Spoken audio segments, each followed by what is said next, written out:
Miss হবে না আপনার পছন্দের টিভি শো। দেখুন জি5 অ্যাপে একদম ফ্রি। যেই রাজকে নিয়ে তোমার এত গর্ব, সেই রাজই তোমায় কষ্ট দেবে। And that's my challenge.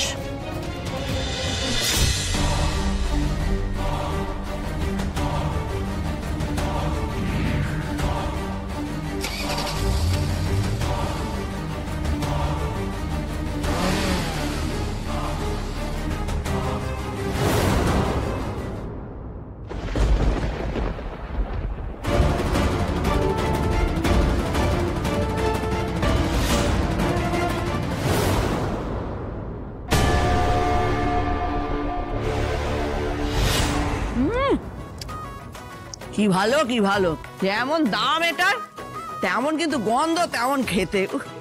আরে সুরা, শ্রী যে তুলির জন্মদিনে কেকটা এনেছো সেটা কি ভালো ছিল না? কার সঙ্গে কার তুলনা? কোথায় সোনা কোথায় শীষে। কেক খাওয়ার পর তো মুখটা কিন্তু তিতকুটে হয়ে গেছিল। আর এটা বাবা, ঘি মাখন কাজু কিশমিশ যেন কিলো কিলো ঢেলে দিয়েছে। আরে আনতে হলে এরকম কেক আনবি, নাহলে আনবি না, বুঝতে পেরেছিস? এই এই হাত দিবি না। মা, একটু আমাদের দিলে আমরা তো খেয়ে বুঝতে পারি গো। হ্যাঁ, গল্প শুনে করবো কি? ধর এটা কি দেখি। বাবা, আমার মাংস আছে। মা, সেদিন আমার সামর্থ্য অনুযায়ী যা পেরেছিলাম তাই এনেছি। আমি আসলে বুঝতে পারিনি যে আপনার কেকটা ভালো লাগেনি। সরি মা। আমি ওপরে যাচ্ছি, শাড়ি পাল্টে এসে সবার জন্য রাতের খাবার বসাচ্ছি। দাঁড়া দাঁড়া দাঁড়া, বাবা কি সাজ কি সাজ। হ্যাঁ, যাচ্ছিলি তো ওই বই দেখতে, এরকম জয়াপ্রদার মতো সাজার কি দরকার আছে? শেখা উচিত, দেখে শেখা উচিত। অত বড় অফিসের মালকিন এসেছিল, কি সাদামাটা এসেছিল। কি বলছো মা? মুখে তো পুরো মেকআপ ঢেলে এসেছিল। কত এই পুরো উঠবি যাবার লাগছিল। হ্যাঁ করবি সুবা, বৌমাকে তুমি বাইরের লোকের সামনে, মানে ওই মেয়েটার সামনে বারবার অপমান করলে, অকারণে এখন তুলনা করছো। মানে আমি আমি বুঝতে পারছি না, মানে তোমার তোমার কোন দিকে যাচ্ছে মাথাটা। মানে তুমি তুমি কি বুঝতে পারছো যে সবার কাছে তুমি কেমন ছোট হয়ে যাচ্ছ? না, বুঝতে পারছি না, কারণ আমাকে ঠকানো হয়েছে। আমি চেয়েছিলাম ওরকম বড় অফিসের একজন মালকিন আমার ছেলের বউ হবে। আমি এইরকম ফোন ধরা জিনিস কেনা বেচা করা বৌমা চাইনি। এই মেয়ে যদি ঠকিয়ে আমার ছেলেকে কবজা না করতো, তাহলে ওই ম্যাডামকেই আমার ঘরের বউ করে আনতুম।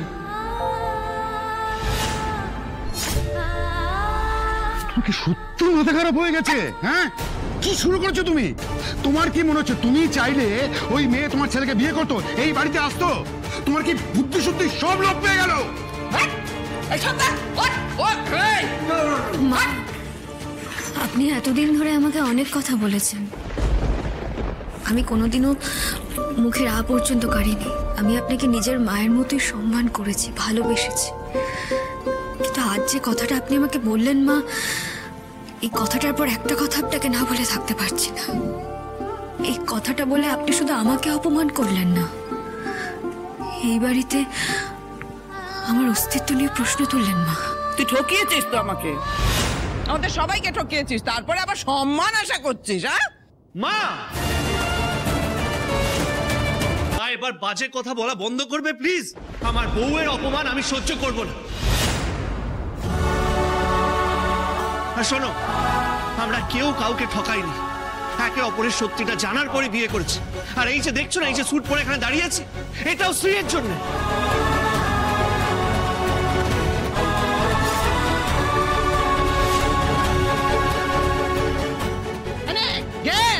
তাকিয়ে আছিস তো, না দিয়ে খেলে তো একবার পেট খারাপ হয়ে যাবে। এবার একটা কথা তোকে আমি বলছি, আমি মুখ্য সূক্ষ্ম মানুষ, অত শত জানি না, কিন্তু এটা জানি যার যা হয় সেটা তার কপালেই হয়। নাহলে তুই যেই অফিসে গেলি অমনি বড় অফিসার হয়ে গেলি।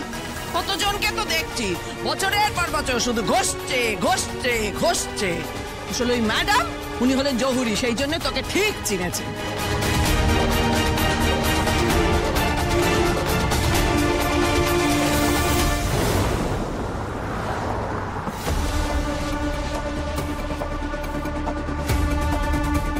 আমার স্ত্রী বলতে পারেন আমার বন্ধু, ফিলোসফার, গাইড সবকিছু।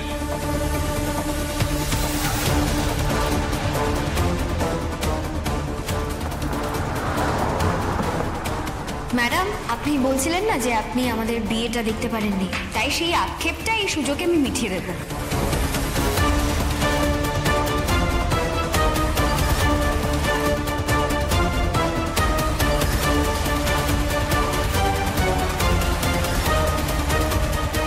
তুমি আমায় চেনো না শ্রী। তোমার মতন ক্লাসের মেয়েদেরকে না আমি ডোনেশন দিই। তুমি কি ভেবেছো আমাকে হারিয়ে দিয়েছো? না, আমি বিপাশা চৌধুরী, আমি হারতে শিখিনি।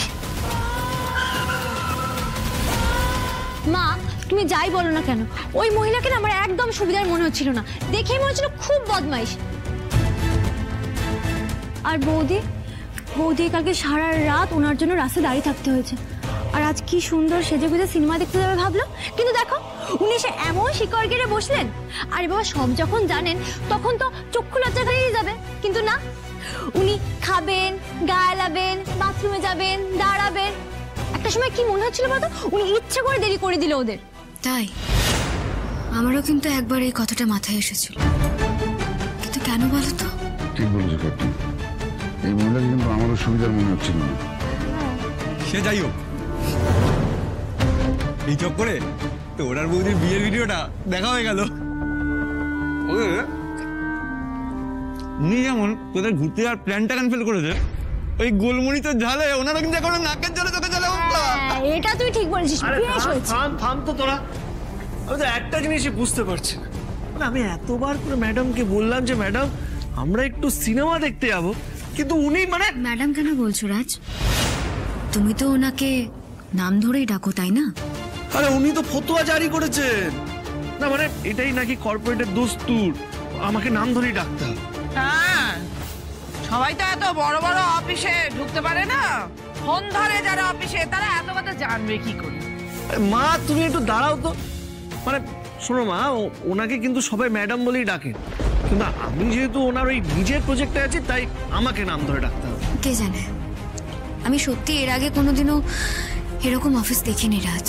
যাই হোক, এই বিষয়টা নিয়ে আর এত বেশি ভাববো না।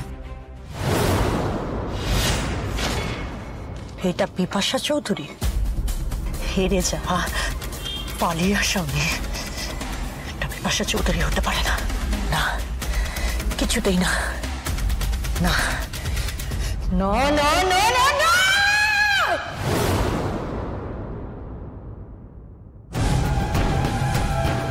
তুমি কি ভেবেছ তুমি রাজের সাথে সুখে সংসার করবে? যেই রাজকে নিয়ে তোমার এত গর্ব, সেই রাজই তোমায় কষ্ট দেবে। And that's my challenge. Now the countdown begins. 1, 2, 3. ZEE5 download করুন আর সব এপিসোড দেখুন একদম ফ্রি।